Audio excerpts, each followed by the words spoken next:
buenas tardes amigos, bienvenidos al 1170 AM de vuestro dial, a la tarde de Radio Mundo, en este nuevo intento desde el paralelo 35 de entender este nuevo desorden mundial. Este es un programa especial de La Hora Global, donde analizaremos en profundidad el mayor acuerdo comercial de la historia. Muy buenas tardes amigos, estamos en La Hora Global, ahora acompañados con María Victoria de Santiago, licenciada en Relaciones Internacionales, maestreando en Antropología Social en Flaxo, Argentina. Realizó estudios en la Universidad de Economía y Leyes de Osaka, en Japón, profundizando temas de la región. Finalizando en trabajo final de la especialización en Economía y Negocios con Asia e India de la Universidad Nacional 3 de Febrero de Buenos Aires, Argentina, se ha desempeñado en el ámbito privado en empresas de origen japonés. Además, fue analista de promoción de inversiones en el Instituto Uruguay 21, realizando actividades de promoción país, y se desempeña como consultora actualmente. Es docente e investigadora en la Facultad de Derecho de UDELAR. Bienvenida. ¿Cómo te va, Victoria?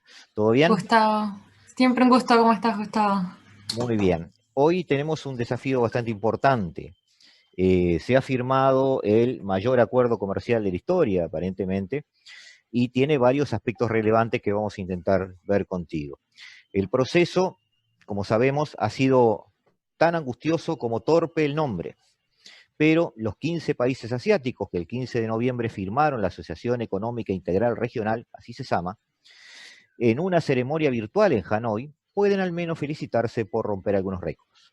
El RCEP, por sus siglas en inglés, es el acuerdo comercial plurilateral más grande del mundo. Hubiera sido más grande aún si India no se hubiera retirado hace un año. Después de 8 años de lo que el ministro de Comercio de Malasia, Mohamed Asim Ali, llamó negociar con sangre, sudor y lágrimas, los países restantes han logrado una victoria para la cooperación regional en un momento en que el COVID-19 ha devastado la economía mundial. Sin embargo, las opciones varían enormemente en cuanto a la importancia de ese logro. Algunos ven a la RCEP tan poco ambiciosa como para ser en gran parte simbólica. Otros lo ven como un componente importante en un nuevo orden mundial en el que China manda en toda Asia. ¿Tú le ves relevancia a este acuerdo? Solo un sí o un no, Victoria. Básicamente, ¿no? Vale la pena hablar de él. Claro que vale la pena hablar de él. Por algo estamos hoy dedicando un rato y sin duda las posibilidades a futuro que abre son más de las que incluso quizás hoy por hoy nos podamos permitir entender, y creo que allí también está su potencial como un building block, como uno de los puntapiés también más importantes en cuanto a negociaciones futuras trascendentales en la región. Ok, vamos a compartir con los televidentes, porque esto va también en video, algunos slides que nos van a permitir entender este acuerdo, ver sus características, analizar algunas causas y sus posibles consecuencias. La idea del acuerdo es, de alguna manera, lo que llamamos un acuerdo de libre comercio. La membresía a este acuerdo supone haber participado quizás en algunos acuerdos anteriores. Tenemos antecedentes. En el año 2005 se inició lo que se llamó el Acuerdo Transpacífico, en este caso 4, por el número de integrantes, entre Brunei, Chile, Singapur y Corea del Sur. En el año 2016 trepó a 11 el número de países que estaban integrando este acuerdo, porque se sumó Estados Unidos, se sumó Australia, Canadá, Japón, Malasia, México, Perú y Vietnam. Finalmente, en el año 2017, Estados Unidos abandona el acuerdo. ¿Este acuerdo transpacífico es importante como antecedente, Victoria? ¿Es realmente un antecedente directo de este acuerdo o es importante mencionarlo por la intención de sus integrantes de generar tráficos de libre comercio en el Pacífico?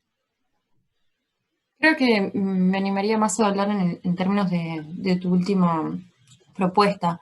Es muy interesante también cómo el avance en lo que tiene que ver las negociaciones en el TPP de cierta manera funcionaron para estimular también mayores esfuerzos en acuerdos en lo que eran las negociaciones del RCEP, siendo también que habían diferentes intereses contrapuestos en cuanto a lo que era avanzar hacia una zona en que el comercio tuviera un foco entre tarifas, tuviera más preponderancia, por ejemplo, en el TPP había muchísimo más fuerza también en lo que tenía que ver con propiedad intelectual, mientras eso iba bastante en los intereses, en contra de los intereses de China y que también este acuerdo refleja. Entonces creo que en ese sentido es muy relevante como disparador y como influenciador también en los ritmos que llevaba la receta.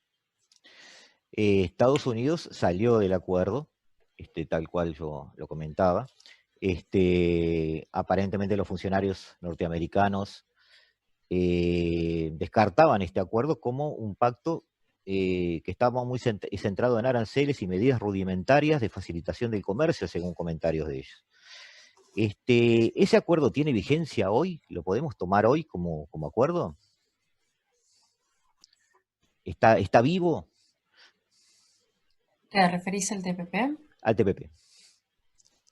Es un acuerdo que está vivo, lo van a mantener vivos en sus esfuerzos de cierta manera y en su momento lo dijo el anterior primer ministro Shinzo Abe.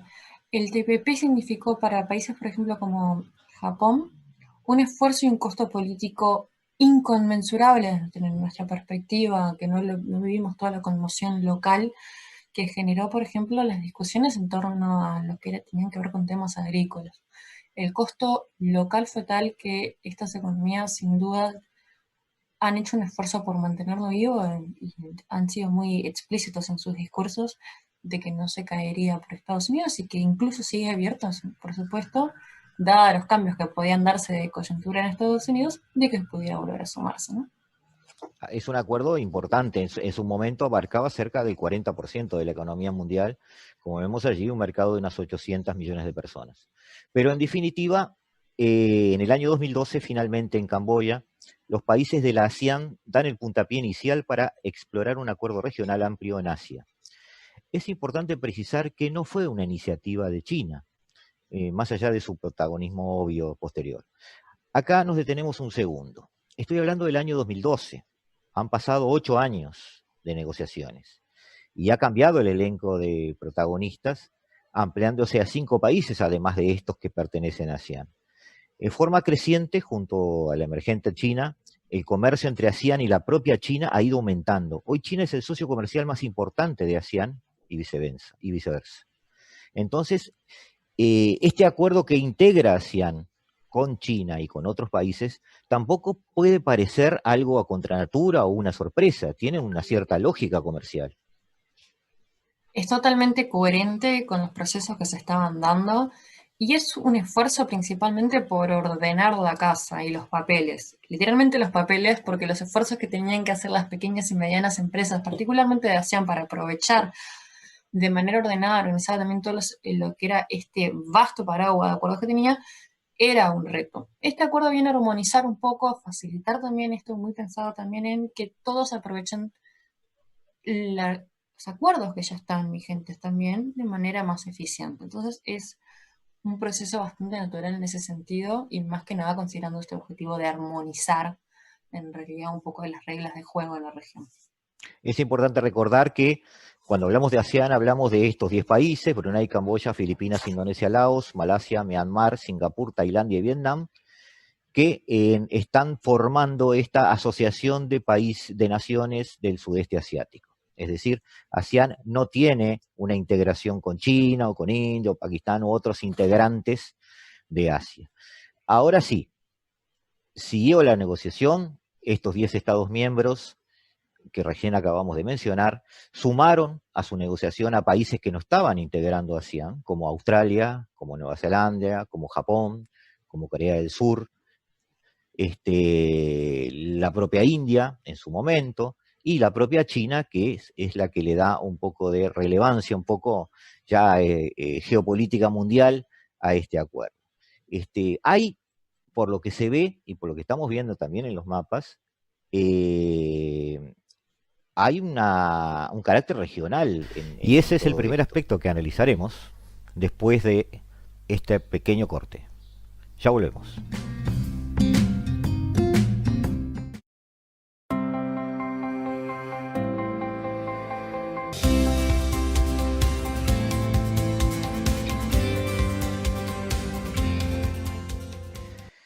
Bueno, buenas tardes amigos. Seguimos con María Victoria de Santiago, analizando este RCEP, Asociación Regional Económica Integral Asiática, integrada por los países de ASEAN, del sudeste asiático, y otros 5 países, incluidos China, que se firmó este 15 de noviembre. Ya hemos hablado de sus antecedentes, de las intenciones de quienes podrían firmarlo, de cómo vemos este tratado a priori. Este tratado involucra casi un tercio de la población mundial. Estamos hablando además también de casi un tercio del PBI global. En el mismo hay que hacer notar algo, Victoria, que no, lo dijimos al pasar, que India se baja del acuerdo, quizás motivada por una mezcla de temor, por la amenaza que implicaría este acuerdo a sus productos locales. Se habla de una presión bastante insistente o explícita de Estados Unidos y una enemistad creciente con China, de la cual ya habíamos tenido algún antecedente, profundizada también, hay que decirlo, por el perfil nacionalista que el premier hindú Modi ha impreso en su gobierno. Este, ya firmado este acuerdo, causado el impacto mediático por su porte. La retirada de India te sugiere que se equivocó al quedar afuera, puede transformarse en un perdedor en el mercado asiático, una nación que no firma algo que firman todas las demás, es decir, una nación que se ve rodeada de países que entre sí comparten un espacio económico donde ella no está. Acá la respuesta la voy a dividir principalmente en dos partes. Uno, cuando hablamos de ganadores y perdedores en los acuerdos, es algo que me resulta bastante complejo en el sentido de que para cada país siempre van a haber sectores ganadores y perdedores. Entonces, hablar de países ganadores y perdedores en sí mismo, sin ir muy lejos, me resulta un análisis que simplifica además el impacto de lo que es un acuerdo. Ujú. Lo que sí creo es que, por un lado, lo que hay en el análisis de sus ganadores y perdedores internos, India se encontraba, como tú bien decías, con sectores de productos locales, de producción local, que se veían muy amenazados con este acuerdo. Un sector agrícola también que estaba muy cometido, es muy particular la configuración de los sectores agrícolas productores en particular de todos estos países, pero también con un tema muy sensible lo que tenía que ver con medicamentos y el sector de farma, y muy vinculado entonces también a un sector estratégico de lo que es la política de desarrollo a futuro también impulsada por Modi. Entonces entraba también en conflicto allí con una perspectiva de país. Y que se equivocó quedarse fuera, aquí la realidad es que no quedó fuera indefinidamente. India aquí se establece de que pueda sumarse incluso luego. Podríamos incluso pensar de que se va a ir allanando en la medida que estas negociaciones van a continuar también a futuro. Hay un interés, creo, esto es una opinión muy personal, por parte de Japón, Australia, e incluso Nueva Zelanda, pero en particular de Japón y Australia, de que India se sume. Entonces también irán allanando el campo, para decirlo de alguna manera, para esa incorporación, aunque sea tardía. Y aquí también hay una cuestión a entender, ¿no? El, la entrada o no, el tiempo también influye muchísimo, como decías también, en términos de estas, digamos, enemistades que hay también muy particularmente en el momento con las administraciones, y es a veces también un tema de timing. Entonces creo que al haberse quedado esta puerta abierta de que India puede sumarse, aún la imagen no está cerrada. Puede haber entonces un futuro cambiante para este acuerdo. Tenemos aquí una gráfica que lo único que hace, digamos, la presencia de esta gráfica aquí, solo nos advierte de cómo China a través de los años ha ido adquiriendo un protagonismo que antes tenía Japón. Allí en celeste vemos la participación china en el poder de compra global. Vemos Japón en un celeste un poco más marcado, cómo va de alguna forma declinando su presencia o su protagonismo. Y ASEAN, en un azul también marcado, ha mantenido una presencia más o menos estable. Ahora, te pregunté sobre India y ahora te pregunto sobre ASEAN mismo, sobre esa agrupación de 10 países que viendo esta gráfica, ASEAN se está incluyendo en un mismo barco, en una misma bolsa, con una China ascendente. En un momento en que su avance económico, incluso con la presencia de pandemia, porque no tenemos que olvidarnos el año en que estamos viviendo, es arrollador.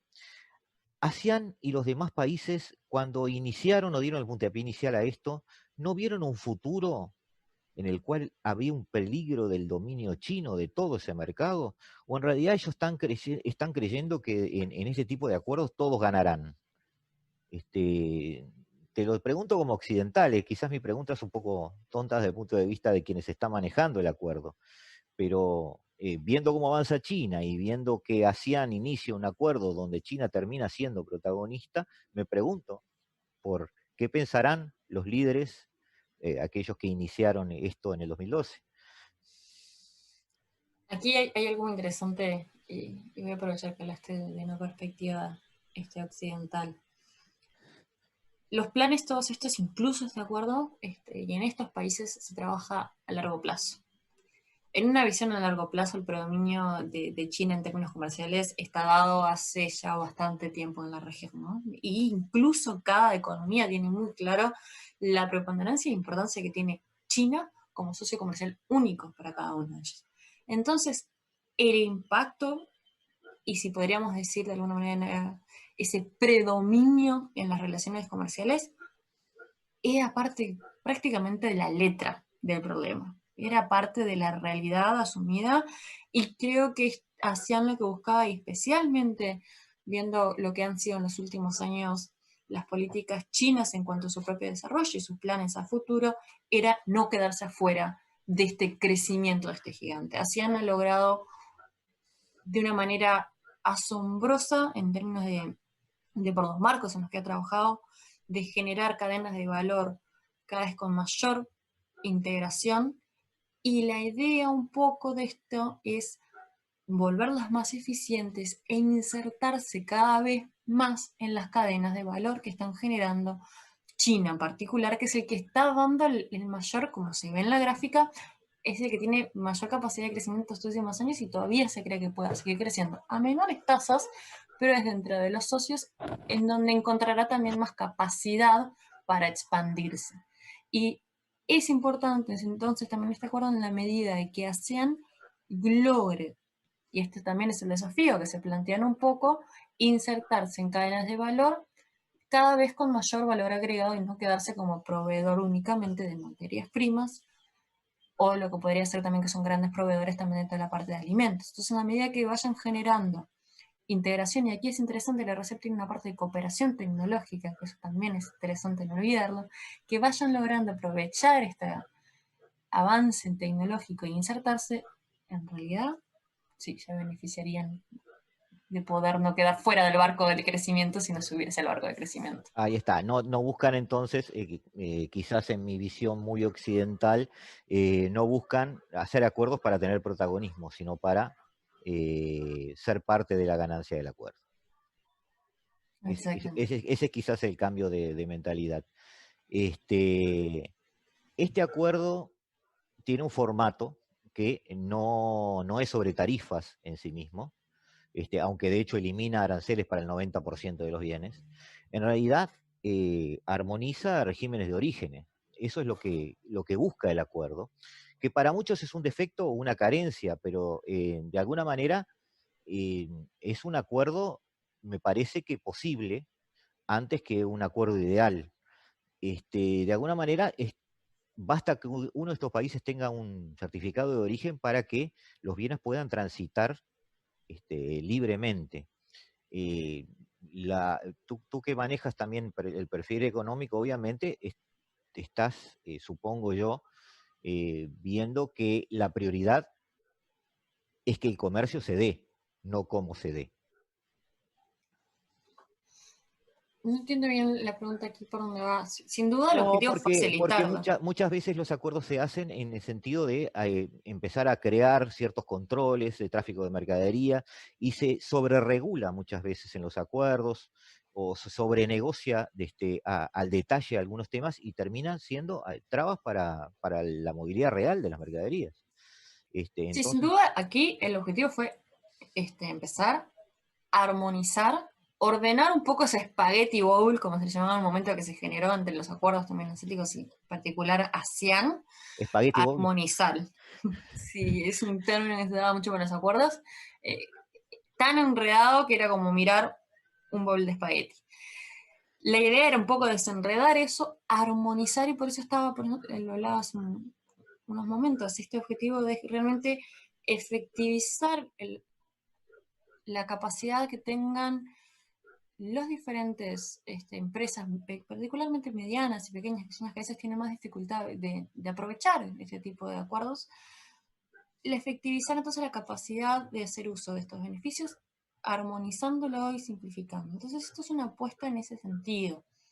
Y sin duda hay un fuerte componente, como tú decías, del punto de vista comercial y arancelario, pero también se incluyeron cuestiones de lo que tiene que ver con promoción y protección de inversiones, muy impulsado en particular por Japón y Australia, que generaron también en realidad bastantes repercusiones y mucha preocupación en los países particularmente pequeños y que hasta el momento en realidad no contaban con tenían diferenciación, perdón, para ser más específicos, entre lo que era un terrateniente local en un extranjero, teniendo limitaciones a la capacidad y posibilidad de compra de los extranjeros de la tierra. Este acuerdo, el poner una cláusula también de trato nacional en la parte de inversiones, implica que no debería diferenciarse entonces de un local a un extranjero, posibilitando entonces también en gran parte el acceso a la compra de tierras locales. Y eso generó muchísimas discusiones y muchísima preocupación, principalmente por los pequeños y medianos productores agrícolas, como tiene gran intensidad en su estructura agrícola estos países como Vietnam, Laos, Camboya, como podrás imaginarte, muchísima preocupación por la posibilidad de, uno, grandes compras de tierra por extranjeros, y dos, que se empiece a concentrar muchísimo en la tierra. Entonces, ahí me parece que se perdía un poco en las discusiones la parte de aranceles, o al menos lo que a veces me llegaba en los medios, hay sin duda muchas cosas más para mirar en el acuerdo, y esto es uno, así como también me parece lo que es cooperación tecnológica, que generará también sinergias interesantes en el comercio futuro. muy bien, es un acuerdo a 20 años, la ratificación del acuerdo, y esto es muy importante, se da cuando lo ratifiquen los países del ASEAN, que son 10, y 3 de esos 5 países que no son miembros del ASEAN, que recordemos son China, Australia, Nueva Zelanda, Japón y Corea del Sur. Obviamente los países de la ASEAN van a ratificar esto, y obviamente China lo va a hacer. Hay ahí una disyuntiva en el sentido de cuáles de los otros países pueden estar en contra o no de ratificarlo, cosa que es bastante extraña porque lo han firmado, pero es cierto que Australia tiene un momento no digamos de conflicto, pero sí de rispidez con China.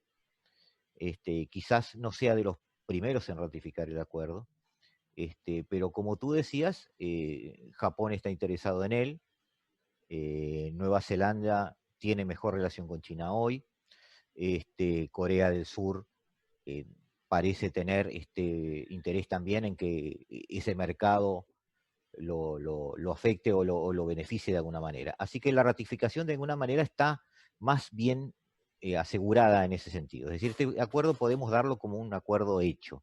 No contempla, eso sí, propiedad intelectual, protección ambiental, comercio de servicios y agricultura.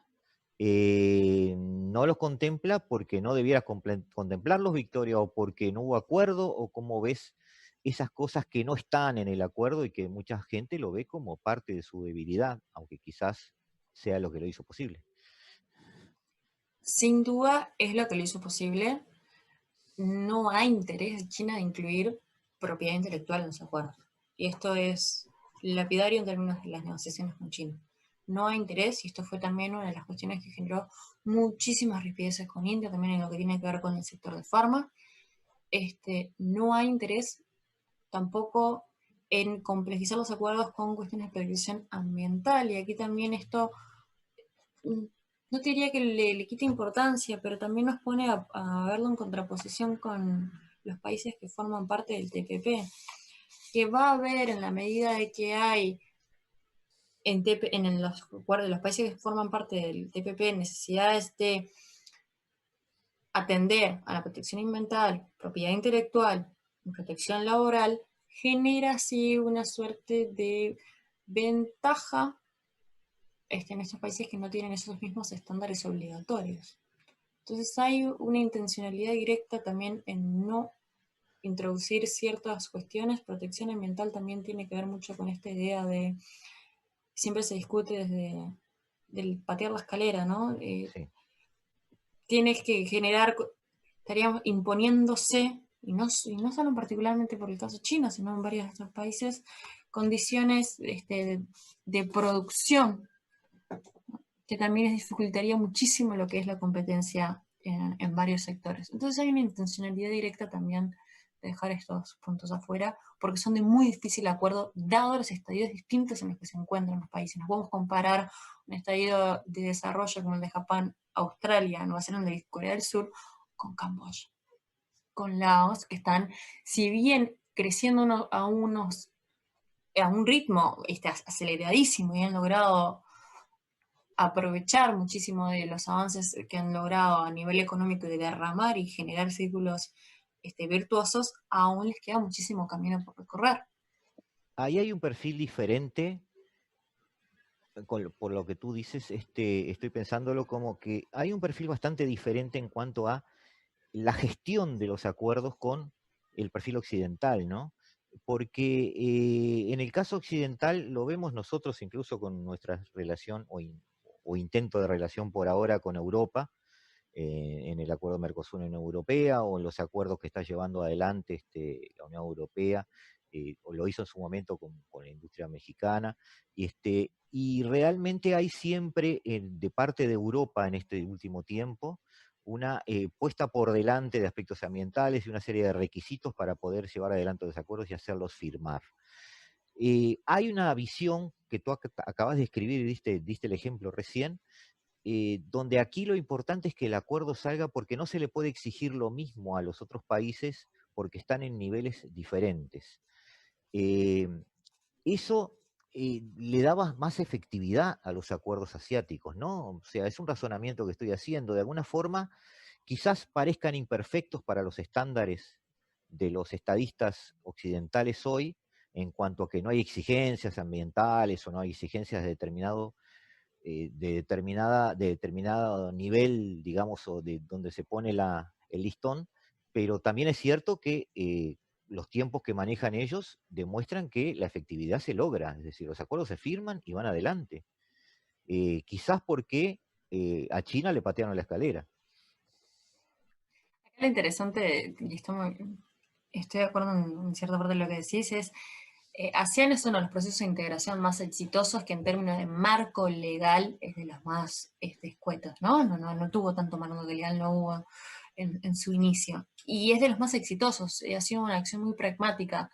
Y creo que en ese sentido las aspiraciones son de no terminar en un análisis parálisis también, ¿no? En esto de las negociaciones.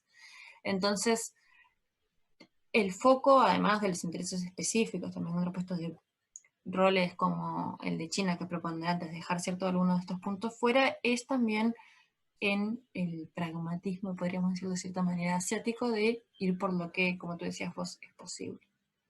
Claro, está bien. Hacía un poco el paralelo porque me estoy imaginando a Macron armando el acuerdo asiático y la lista de cosas que pediría, pero está, es un comentario mío. Lo dejamos allí. No hay dudas de que esto es una apuesta al multilateralismo en un entorno proteccionista.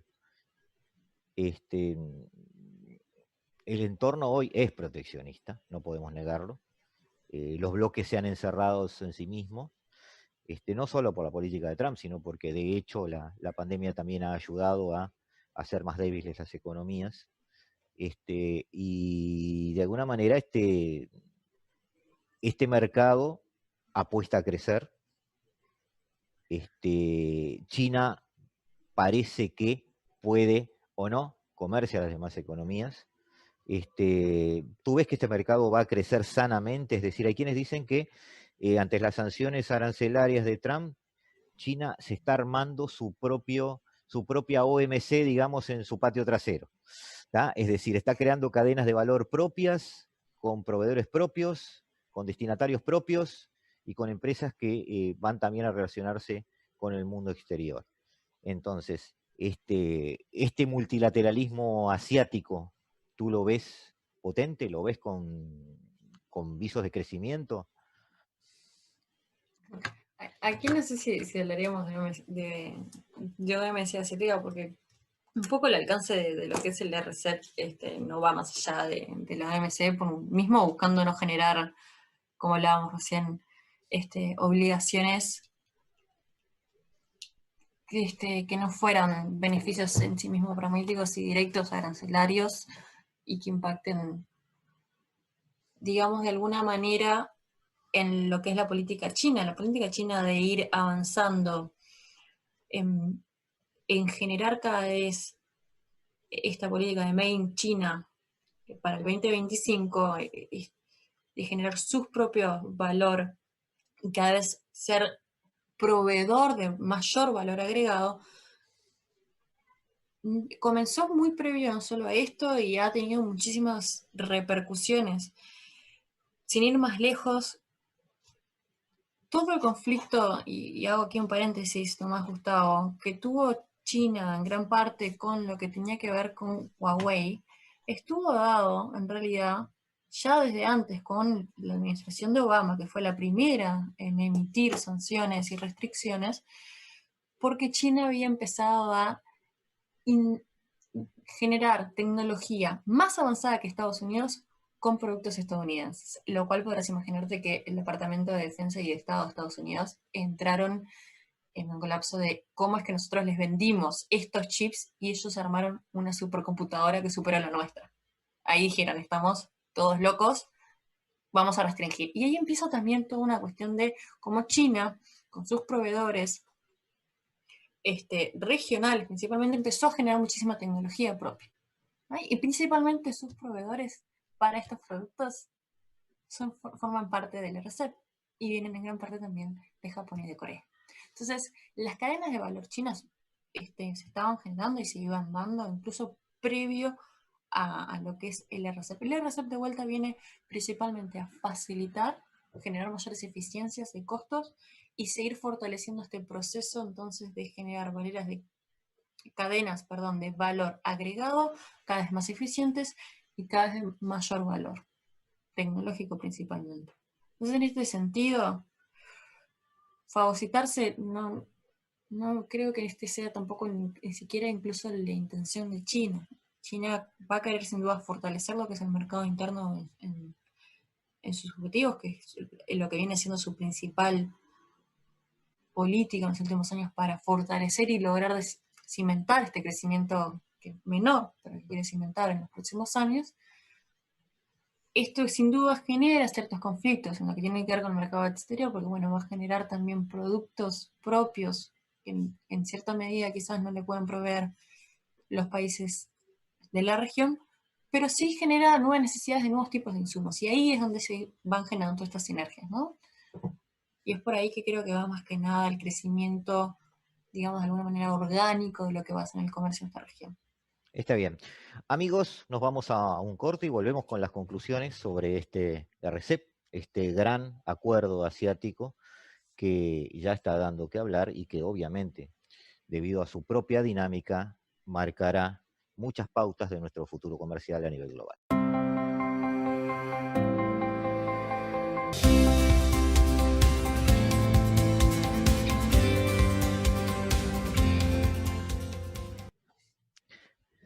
Seguimos, amigos, con este análisis de la Asociación Económica Integral Regional, RCEP por sus siglas en inglés, que así se ha dado de llamar al mayor acuerdo comercial de la historia de la humanidad y que abarca a 15 países de la realidad asiática, incluida la estrella emergente de nuestra geopolítica planetaria, como es China. Y con María Victoria de Santiago hemos visto las características del acuerdo, los intereses de sus protagonistas, y tratamos de vislumbrar de alguna manera cuáles pueden ser las consecuencias de esto. Obviamente aumentará el PBI global, obviamente hace visible una opción multilateralista con identidad eminentemente asiática, genera nuevas cadenas de valor con insumos y productos finales asiáticos. Y eso es muy relevante a nuestro criterio. Victoria, leyendo el 14º Plan Quinquenal chino, que quienes analizan Asia deben leer. No sé si estás de acuerdo conmigo, pero deben por lo menos aprender de qué se trata. Sus estrategias de doble circulación, potenciando el mercado interno para crear circuitos que hagan crecer industrias que después puedan competir internacionalmente. Leyendo eso no puedo evitar ver ese acuerdo cayéndole, te decía hoy, como anillo al dedo a Xi Jinping, creándole un área de libre comercio cuando necesita crecimiento y mercado sobre el que trabajar. Más allá de que la ASEAN haya iniciado esto, y ya hemos dado esa discusión, ¿no tienes la sensación de que este acuerdo se ha acelerado y se ha firmado cuando China necesitó que se acelerara y se firmara? ¿Puso China la velocidad necesaria para el acuerdo?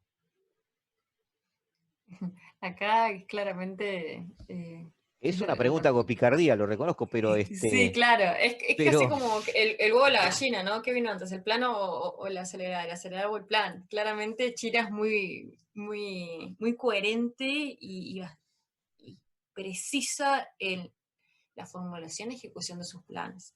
El plan relativo a lo que tiene que ver, por ejemplo, el plan de China es fortalecer el mercado interno, el de fortalecer las cadenas de valor internas y la de generar cada vez mayor valor agregado de China 2025, ya tiene un montón de años y todas sus estrategias y solo avanza en aquello de que es significativo lograr sus objetivos. El RCEP, en la medida en que logró negociarlo en, en este marco de lo cuales eran sus objetivos y como veníamos hablando también logrando dejar fuera de la discusión estos puntos que también eran muy sensibles para sus intereses como propiedad intelectual, por un lado, era evidente que lo iba a empujar, en medida que apunta de vuelta a lo que era su política. Entonces, en este sentido, lo acelera cuando lo conviene, y sí, sin duda, es muy consecuente con sus objetivos, y en medida que logró dejar fuera estos temas en las negociaciones,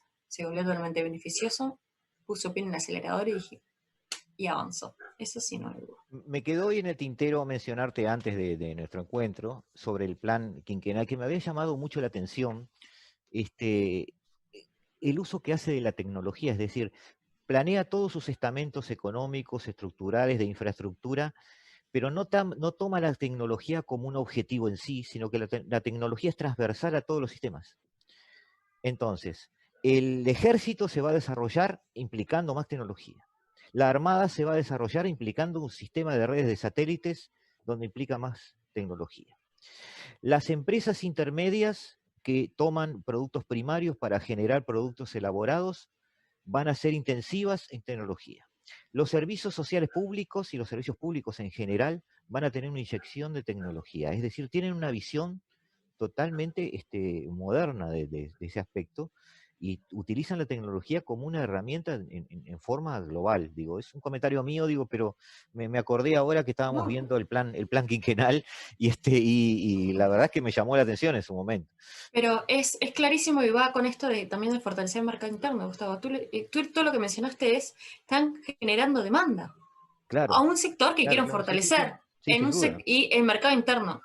La estrategia no tiene agujeros en el sentido de que está pensado siempre cómo atacarlo de todos esos puntos de vista. Entonces, la tecnificación, además de que es vista también como un vehículo y totalmente necesaria, y a lo largo de los años han ido fortaleciendo y cada vez dejando bien claro su objetivo en ese sentido, a través no solo de inversiones, sino a través también de los planes y claras directrices del gobierno, generar la demanda interna a través de este tipo de transformación tecnológica también es parte sin duda de una estrategia en la que va a ir girando toda la economía china hacia una tecnificación. Ahora, la pregunta desde este lado del planeta es, ¿cómo afecta esto a Latinoamérica?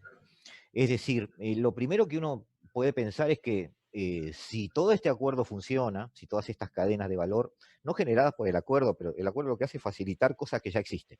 Es decir, tenemos que más o menos darnos cuenta de eso. Todas estas nuevas cadenas de valor, si funcionan, si se autoabastecen, porque a la larga esa es la intención, que ese circuito asiático se retroalimente, los productos latinoamericanos dejan de tener mercados. ¿Tú ves un peligro de este tipo? Dependerá, por supuesto, de los tipos de productos latinoamericanos, pero en particular Uruguay, hoy que tenemos productos primarios y tú me hablabas hoy de la pasta de celulosa. Sí, a ver, yo creo que lo mencionaba muy temprano, en la medida en que esto genere este punto de partida de discusiones en la que luego se avancen otros productos, ahí sin duda los riesgos para países como el nuestro aumentan en la medida que somos competidores directos en productos con Australia, Nueva Zelanda, particularmente en lo que es el sector lácteo y cárnico, en lo que tiene que ver también con forestal y madera bruta. En la medida que el acuerdo empezara a avanzar hacia esos productos, ahí sí podríamos estar hablando entonces de mayor impacto. En la medida de que ciertos productos agrícolas aún se mantengan al margen, y esto es muy particular, hay que ir también caso a caso con cada país, ¿no? Y por eso el impacto para cada país latinoamericano en relación con en relación el impacto que va a tener con el RCEP es muy particular, porque tendríamos que analizar, ok, cuáles son los competidores directos de cada país, cuáles son los beneficios que se le dan a estos competidores directos en estos productos que son significativos, y ver allí caso a caso en realidad cómo impacta en el corto plazo y largo plazo. Porque hay que acordarnos que aquí se establece, muy bien marcado tú, es un periodo de 25 años, hay países que tienen metas a los 10, después a los 15, hay que ir viendo entonces también esto y cómo evoluciona luego un poco las negociaciones y va avanzando lo cual. Entonces, para cada país es muy particular, habría que hacer un análisis uno a uno para sus productos principales. Que además esto va a tener un seguimiento, digamos, vamos a estar en contacto, Victoria, porque de alguna manera hay que seguir un poco, y a corto plazo vamos a ver mucha cosa. Pero te tengo que preguntar, también con un poco de picardía, este, un aspecto geopolítico que de alguna manera puede poner nerviosos a muchos, es decir, estamos frente a una doctrina Monroe de Asia, es decir, Asia para los asiáticos, ¿tenemos que temer esa visión? No sé si temer, y no sé si verlo en términos de blancos y negros. Sin duda esto es un proceso bastante natural de lo que se venía dando. Eh, es un fortalecimiento claro de las relaciones, una limpieza y armonización un poco de los acuerdos. Casi de lo que está dando sí es una señal, en el sentido de como veíamos hoy no hay nadie externo de un poco de liderazgo en la región y esta capacidad de lograr acuerdos, que sí es interesante en ese sentido. Pero más allá de esto, creo que dejaría más en tonos de grises esa visión, porque Asia no es solo una y claramente Asia ha demostrado en términos geopolíticos tener varios intereses contrapuestos y mismo las negociaciones de este acuerdo y la salida luego bastante sobre el final de India también deja un poco en claro que la multiplicidad de realidades que conviven en la región. Tenemos como pregunta final y como despedida, te tengo que preguntar si, alejándonos un poco y tratando de ver el bosque, ¿no? Y ver el calendario desde más lejos. Si este es un acontecimiento o bisagra que marca una nueva era, o es una parte más de un mecanismo, de un proceso que va a seguir. Quizás es las dos cosas, pero, pero si este RC tú lo ves de repente a distancia y en perspectiva dentro de un tiempo como algo que marcó la consolidación de algo o el inicio de algo particular. A mí me gusta verlo más como parte de un proceso, si Como bien un quizás proceso. ahí Ujú. pueda ser un hito relevante en el proceso regional. Eso creo que aún está por verse en la medida de, como te decía, logre construirse sobre él. En la medida que logre construirse sobre este acuerdo, va a ser un hito relevante por ser esa base, esas building blocks en las cuales se avanza, y sin duda es muy relevante en términos, como veíamos hoy, por ejemplo, para la relación de China y Japón. Para esas relaciones es un punto bisagra, sin duda. Sí. Está abarcando el 89% del comercio japonés con China y su principal Claro. socio. Sin duda, si vamos si lo miro en ese caso particular, te debo decir sí, es Hasta antes de ayer, enemigos. hasta antes de ayer y hasta mañana. Claro. Eso también es muy relevante. Entonces, en ese sentido podríamos sí, pero lo veo parte más como del proceso, y sin duda la capacidad de ser un hito relevante también va a estar en ese sentido. Muy bien. Victoria, agradecerte la presencia, como siempre. Un placer estar contigo, tomar clases contigo, porque cada charla contigo es una clase. Y sí, sí, lo digo literalmente, y además tú me conocés ya y sabes que no miento. Y esperar que nos encontremos. ¿Tú te tomas vacaciones ahora? ¿Cómo es tu fin de año? Todavía, ¿Tus todavía, viajes? todavía me queda. ¿Todavía No, te no, me queda? queda. Pero Me queda en el paisito. en algún Pero, momento vas a viajar. Y bueno, pasa muy lindo verano. Vas a ver que este pesado en algún momento te va a tocar la puerta de vuelta por algún tema. no, por Y favor. muchas gracias por la claridad, porque la verdad que es un valor que yo agradezco mucho con la gente con quien charlamos, que si las cosas son claras, si la gente puede ir aprendiendo de esto, es muy bueno. No, Gustavo, Y tú has agradecerte a sido vos. una ayuda importantísima en este proceso. No, Muchas no, gracias. agradecerte a vos por todo, y bueno, espero algo de claridad haber podido dar, si bien este tema es bastante enredado y quizás no haya sido de los más claros, pero bueno, dentro de toda la nebulosa que hemos compartido, espero que algo hayan podido aprovechar sin duda. Vamos arriba, un feliz año y pasá muy lindo con los tuyos. Igualmente, Gustavo, muy feliz Cuídate. año. Hasta aquí hemos llegado, amigos, y nos despedimos en este 43º intento de la segunda temporada de entender este desorden mundial desde aquí, desde la hora global.